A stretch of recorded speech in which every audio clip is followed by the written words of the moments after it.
प्यारे प्यारे होनहार बच्चों, देखिए हमारा देश है ये महान ऋषियों, महान मुनियों और महान पुरुषों की जन्मस्थली और कर्मस्थली रहा है। और ये हमारा सौभाग्य है कि हम एक ऐसे देश में पैदा हुए हैं जिसका इतिहास, संस्कृति, परंपरा बहुत ही प्राचीन और बहुत ही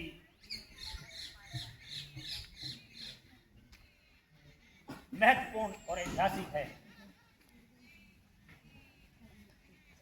आज जैसा कि साथियों ने बताया, हमारे बहुत ही महापुरुष, लौह पुरुष सरदार वल्लभ भाई पटेल की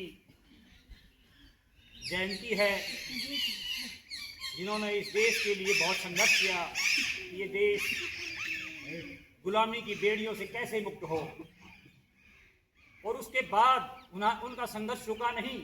आज़ादी के बाद उन्होंने जो बताया गया बहुत महत्वपूर्ण कार्य किया कि 562 रियासतों को एक किया, भारत में मिलाया, भारत एक रूपता में आया।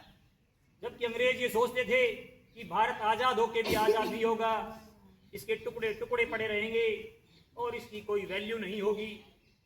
किंतु सरदार पटेल ने ये कार्य बहुत ही बखूबी निभाया। 3 रियासतें थी जिनके अंदर सिरदर्द पैदा हो रहा था। हैदराबाद का निज़ाम, भोपाल की रियासत और जूनागढ़ की रियासत। इनका बाद में विलय हुआ, किसी में पुलिस एक्शन हुआ, किसी में कूटनीति से काम किया गया। हैदराबाद का निज़ाम तो ये चाहता था कि तू स्वतंत्र देश के रूप में रहे। सरदार पटेल ने सोचा कि ये तो एक भारत के बीच में है हैदराबाद, इसके दिल में छेद जैसी बात हो जाएगी, बहुत ही मुश्किल हालात हो जाएंगे। और कभी वो कहता मैं पाकिस्तान के साथ मिलूंगा, कभी कहता भारत के साथ, कभी कहता मैं स्वतंत्र रहूँगा। सरदार पटेल ने उसको टाइम दिया, वो नहीं माना, तो वहाँ पे फोर्स भेजी गई और 3-4 दिन के अंदर ही उसका फॉल डाउन हो गया उस रियासत का, और वो राजा भाग गया निज़ाम वहाँ का, और उसका हैदराबाद का हमारे देश में विलय हो गया। इसी तरह जूनागढ़ और भोपाल के मामले में भी हुआ।